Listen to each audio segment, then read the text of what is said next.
Hi හෙලෝජනේ YouTube channel එකට ඔයගොල්ලන්ව ආදරයෙන් පිළිගන්නවා. ඕන්න අද වීඩියෝ එක සිංගප්පූරුවට එන්නින් එක්කෙනෙක්ට ඒ කියන්නේ වර්ක් කරන්න හරි ස්ටුඩන්ට් කෙනෙක් හරි විදියට එන්නින් එක්කෙනෙක්ට වැදගත් වෙයි කියලා හිතනවා. ඉතින් අද vlog එකෙන් ඔයගොල්ලන්ට ගේන්නේ සිංගප්පූරුවේ monthly living cost එක කපල් එකකට කොහොමද කියන එක ගැන. ඉතින් living cost එක කියන එක පුද්ගලයන්ගේ අවශ්‍යතාවය මත වෙනස් වෙනවා. ඒ වගේම ෆැමිලි එකේ කොච්චර කට්ටිය ඉන්නවද කියන එක මතත් වෙනස් වෙනවා. ඉතින් අද මම මේ කියන්නේ කපල් එකකට මාසෙකට සිංගප්පූරුවේ ජීවත් වෙන කොච්චර වියදමක් යනවද කියලා.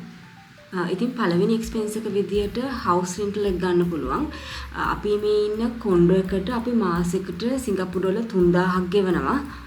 ලොකුම එක්ස්පෙන්ස් එක HDB common room master room මේ accommodation type අනුව rental එක වෙනස් වෙනවා. මම කලින් housing rental option ගැන වෙනම වීඩියෝ එකක් කරලා තියෙනවා. මම link එක උඩින් දාන්නම්. ඒ vlog එක බලන්න. එතකොට idea එකක් එයි rental option මොනවාද කියලා. ඊළඟ වියදම තමයි groceries වලට යන වියදම. ඉතින් මේ වියදමත් සාපේක්ෂයි. අපිට මාසෙකට groceries වලට යනවා සිංගප්පූරු ඩොලර් 450ක්. ඉතින් මේ 450 ඇතුලේ food items වලට යන ගානයි toiletries වලට යන වියදමයි දෙකම තමයි 450ක් යන්නේ. ඉතින් මේක මාසෙන් මාසෙට වෙනස් වෙනවා. මොකද සමහර කැම තියෙන අපි ගත්ත තාල් වගේ දේවල් මාස 2-3ක් පාවිච්චි කරන්න පුළුවන්. ඉතින් සමහර දවසට 400, සමහර දවසට 500 මේ වගේ ඒක මාසෙන් මාසෙට වෙනස් වෙනවා. අපි සාමාන්‍යයෙන් සතියේ දවස්වල එළියෙන් කන්නේ නැහැ. ගෙදරින්ම තමයි යවාගෙන කන්නේ. හැබැයි සෙනසුරාදාට අපි සමහර දවසට එළියට යනවා. එතකොට එළියට ගිහින් කන දවස් වලට මාසයකට අපිට යනවා සිංගප්පූරු ඩොලර් 80ක් වගේ ගාණක් යනවා. එතකොට groceries වලට 450යි, weekend එකේ එළියට යන ඒවට 80යි. ඒ දෙක ගත්තාම මාසයකට food items වලට යනවා සිංගප්පූරු ඩොලර් 530ක්. ඊළඟ වියදම විතර ගන්න පුළුවන් යුටිලිටි වලට යන වියදම. ඒ කියන්නේ ඉලෙක්ට්‍රිසිටි and වෝටර් වලට යන වියදම. අපි මෙහි අරන් තියෙන්නේ SP group කියලා සර්විස් ප්‍රොවයිඩර් කෙනෙක්. ඉතින් මාසෙකට අපිට යනවා යුටිලිටි වලට සිංගප්පූරු ඩොලර් 120ත් 150ත් අතර ගාණක් යනවා. ඉලෙක්ට්‍රිසිටි and වෝටර් ගත්තාම යුනිට් එකේ තියෙන AC usage එක, එතකොට washing machine, එතකොට උයනකොට පාවිච්චි වෙන වතුර මේ වගේ දේවල් එක මේක වෙනස් වෙනවා. ඊළඟ එක්ස්පෙන්ස් එක විදියට ට්‍රාන්ස්පෝර්ට් කොස්ට් එක ගන්න පුළුවන්. මිනිමම් ෆෙයා එක බස් ට්‍රේන් ගත්තාම මට මතක විදියට සිංගප්පූරු ඩොලර් 1.19ක් වගේ ගාණක් තමයි යන්නේ. මැක්සිමම් කොස්ට් එක ඩොලර් 2.50ක් වගේ වෙනවා. ඉතින් ඒක දුර අනුව ට්‍රාන්ස්පෝර්ට් කොස්ට් එක වෙනස් වෙනවා. මගේ හස්බන්ඩ් work from home දවස් 2ක් තියෙනවා යාට. දවස් 3ක් හස්බන්ඩ් ඔෆිස් යන්න ඕනේ. ඉතින් අපි ඉන්න තැන ඉඳන් ඔෆිස් එකට ටිකක් දුරයි. ඒ නිසා හස්බන්ඩ්ට මාසෙකට ට්‍රාන්ස්පෝර්ට් කොස්ට් එක සිංගප්පූරු ඩොලර් 50ත් 55ත් අතර ගාණක් යනවා. මට grocery shopping වලට මෙතන ඉඳන් කියන අපි දැන් ඉන්න තැන ඉඳන් ඇවිදින දුරක grocery shops නැහැ.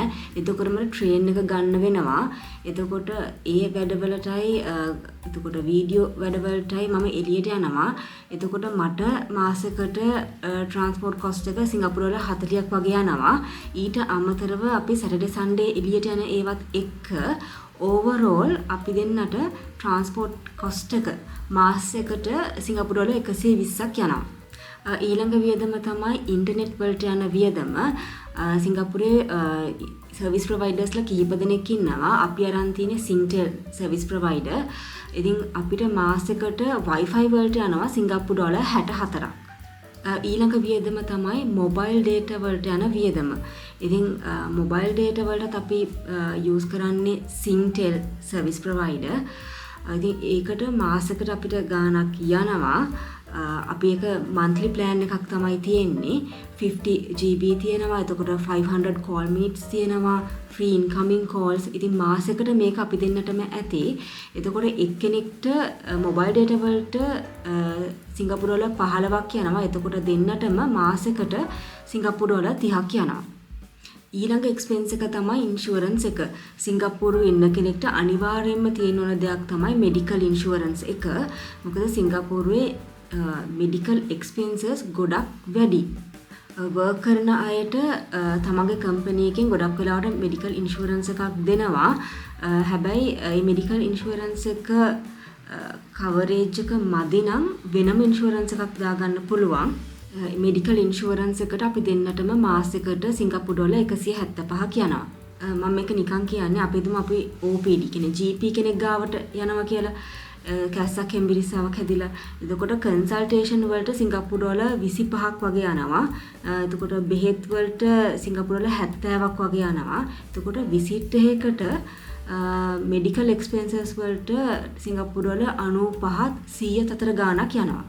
ඊළඟ එක්ස්පෙන්ස් එක තමයි ටැක්ස් එක. ටැක්ස් එක බේසික් සැලරි එක මත තමයි ඩිසයිඩ් වෙන්නේ. මේ ටැක්ස් එක මන්ත්ලි ඩිඩක්ට් වෙන විදිහට පේ කරන්නත් පුළුවන්. නැත්නම් ටෝටල් එක එකපාර පේ කරන්නත් පුළුවන්. ඉතින් මේකත් මන්ත්ලි ලිවිං කොස්ට් එකට ඇඩ් වෙනවා. ඔය මං කිව්ව ටික තමයි මේන් වියදම් ටික. ඊට අමතරව කොන්ඩෝ එක නම් රෙන්ට් ඇග්‍රීමන්ට් එකේ විදියට මාස 3කට පාරක් AC සර්විස් කරන්න ඕනේ. ඉතින් අපේ කොන්ඩෝ එකේ AC යුනිට්ස් 3ක් තියෙනවා. ඉතින් මේ 3 සර්විස් කරන්න සිංගප්පූරු ඩොලර් 100ක් යනවා. ඊට අමතරව පොඩි පොඩි එක්ස්පෙන්ස් තියෙන බල්බ් රිප්ලේස් කරන්න ඔන්න කියන්නේ ඔය වගේ පොඩි පොඩි එක්ස්පෙන්සස් එනවා. ඒවට සිංගප්පූරු ඩොලර් 50ක් වගේ යනවා. ඉතින් ওই ටික තමයි වියදම් විදියට ගන්න පුළුවන් මාසෙකට යන. ඉතින් සිංගප්පූරුවේ ඉන්ෆ්ලේෂන් එක ගත්තොත් දැන් මම ග්‍රොසරි shopping යන හින්දා සතියෙන් සති මම ග්‍රොසරි shopping යනවා. ඉතින් එතකොට prices වැඩි වෙන විදිය දැනෙනවා. ඉතින් groceries වල විතරක් නෙමෙයි electricity එතකොට transport මේ වල prices ටිකෙන් ටික වැඩි වෙනවා. එතකොට දැන් මේ කිව්ව වියදම් ඔක්කොම ගත්තාම මාසෙකට අපිට ලිවිං කොස්ට් එක විදියට සිංගප්පූරු ඩොලර් 4000ක් යනවා.